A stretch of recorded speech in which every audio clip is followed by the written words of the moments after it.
você pode ganhar 13 investindo em Tesouro Selic e correndo um risco extremamente baixo. Então vai ter esse tipo de rusga.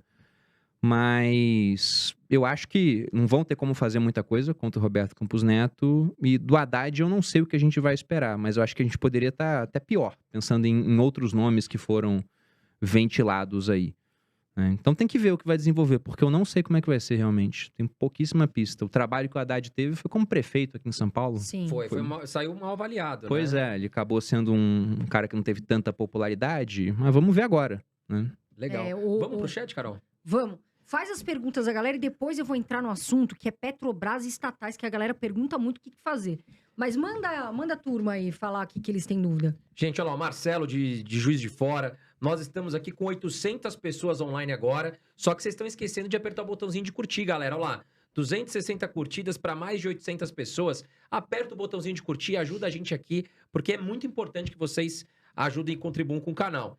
Bom, tem muita gente elogiando o Perini aqui, o Marcos Fontanella, aula de macroeconomia, Marco Aurélio falando que é de Ribeirão Preto, o Luciano falando que o Bruno é muito fera, o Lorde Rico falando Bruno muito fera, o pessoal aqui, bastante seguidor aqui do Bruno que já conhece ele, o pessoal falando que está investindo em CDI, enfim.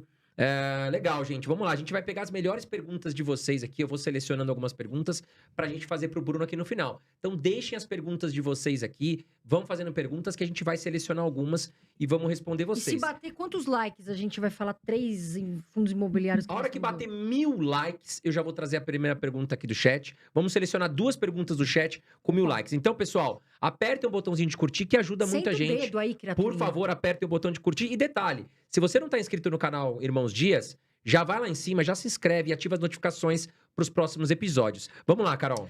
Ô, Bruno, a questão agora, estatais. Petrobras, vendo, não vendo? O que você é Banco do Brasil? O que você acha? Agora é perigoso investir em estatal? Qual que é a sua opinião sobre isso? Acho que depende muito da estatal. Porque, por exemplo, estaduais, você pega uma Sanepar, lá do estado do Paraná, é uma coisa. Você pega um Banco do Brasil, que é no âmbito federal, já é mais arriscado, mas eu acho que não tão arriscado quanto uma Petrobras. Você estava falando, vamos falar de Petrobras. Eu fui olhar aqui rapidamente um número atualizado hoje, né, para ver os múltiplos pelos quais a empresa negocia. E é bizarro, porque é uma empresa que pagou 70% de dividendo pelo preço atual, né? Tudo bem que os preços caíram, por isso o dividendo ficou mais alto, mas quando o preço estava no auge, estava dando uns 50% de dividendo no ano. Então, uma baita pagador de dividendo, gerando um caixa absurdo. E naquela época, quando ela bateu o maior valor de mercado dela da história, que foi um pouco mais de 500 bilhões, estava negociando por 3 vezes os seus lucros de 12 meses. Não, tava de graça, de graça. Muito Nossa. barato, né? Você vai comprar a carrocinha de cachorro-quente da esquina, o cara vai botar um múltiplo de 5 vezes o lucro, vai Sim. botar alguma coisa assim, né? Pra quem não conhece esse múltiplo, o preço-lucro, ele tá falando o seguinte, ó, o preço que você paga pelo lucro que a empresa gera. Então, imaginando que esse lucro, ele se mantenha constante e seja 100% distribuído ao acionista, né? Não é o que acontece, que a empresa vai ter que reinvestir parte do dinheiro, mas se isso acontecer, se você comprar algo por 3 vezes o lucro, em 3 anos você recuperou o seu investimento. Agora, a Petrobras está negociando a 1,78 vezes seus lucros. E se a gente pegar, inclusive, uma outra métrica, que é o preço que você paga pelo EBITDA da empresa, que é o lucro que ela tem antes de juros, impostos, depreciação e amortização, está negociando abaixo de 1. Então, o que é esse EBITDA, né? É praticamente o resultado operacional da empresa. E no lucro mesmo, que vem depois de tudo isso, você vai ter uma série de abatimentos, vai ter alguns efeitos contábeis também, né? Depreciação, etc. E você também pode ter eventos não recorrentes. A Petrobras tinha lá uma plataforma e vendeu para alguém, entrou alguns milhões. Tudo bem, não dá para vender de novo aquela plataforma, é não recorrente. Mas se você pega essa métrica do EBITDA, significaria falar o seguinte, né? A Petrobras gera, por exemplo, 100 milhões de EBITDA e está falando, compra o meu negócio por 87. Por que ela está tão barata? Porque já estão estimando que a empresa não vai ser mais lucrativa, tão lucrativa, melhor dizendo, em comparação ao que ela foi. Então, eu não compraria a Petrobras agora. Você tem Petrobras E se eu tivesse, na carteira? Não, eu não tenho. E a minha mão coçou bastante para comprar ao longo do ano passado. Só que eu achei melhor não. E pelo resultado da eleição, eu estava certo.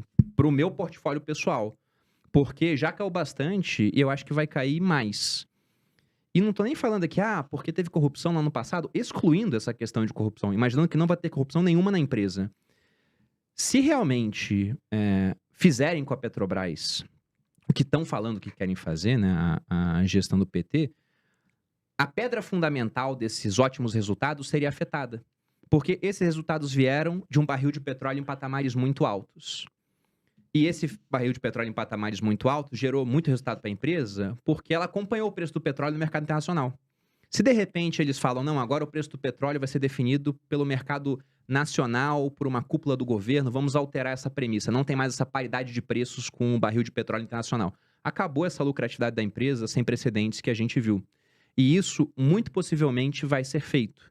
Foi o que foi veiculado pelo PT. Eles falaram abertamente isso várias vezes, que queriam modificar a política de preço da Petrobras. Se você modifica essa política, não adianta você olhar gráfico de resultados dos últimos 12 meses, resultados dos últimos 36 meses, de subida do lucro ao longo do tempo. Acabou. É que nem falar que a tua empresa é mega lucrativa porque ela vendia hambúrguer e agora você vai vender roupa. De que adianta o seu histórico passado estar mudando a atividade operacional da empresa? E além disso, o PT também ele pretende investir em refinarias. E se você pega o resultado da Petrobras, é como se eles tivessem, simplificando aqui, 2 ótimos negócios. Aliás, um ótimo negócio é um negócio mais ou menos. Porque na parte de exploração a margem é altíssima. Na parte de refinaria a margem é muito mais baixa. Então só de investir mais em refinaria, você está destinando mais recursos para algo que tem uma margem mais baixa. E tudo bem, pode ser estratégico para o Brasil essa parte de refinaria, mas você como acionista vai estar pagando o preço disso. Então por isso que eu acho interessante não ter. E aí entra a questão de que pode ter a construção de uma refinaria, igual foi feita no passado, muito mal feita. Quer por corrupção, quer por incompetência. Você tem, por exemplo, aquela refinaria lá de Pernambuco, se não me engano, Abreu e Lima, que o custo para se construir seria de 12 bilhões, o estimado custou 100. Então o negócio custou 9 vezes o preço inicial, e se você pega o refino, ele fica 3 vezes mais caro do que a média internacional. Ou seja, pagou-se muito mais por um negócio que no final acabou sendo muito pior em comparação com outras empresas. E é uma pena isso, porque Petrobras poderia ser a empresa de longe mais valiosa da Bolsa. Petrobras poderia valer mais de R$1 trilhão, pô.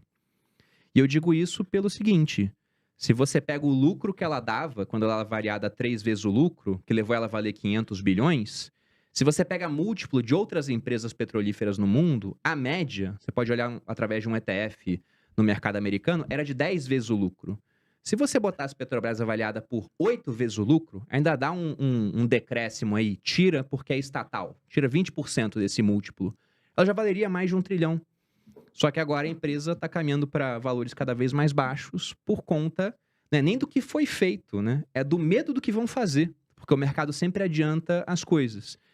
Então é complicado falar agora para quem tem Petrobras, né? Porque já caiu para caramba. Mas o negócio é que eu não compraria, apesar de estar indiscutivelmente muito barata. Só que você não quer comprar algo barato que vai ficar mais barato, ou que vai se manter muito barato. Você quer comprar algo barato que tem algum tipo de gatilho para aumentar de preço ao longo do tempo, né? Sim. E eu não vejo esse gatilho em Petrobras.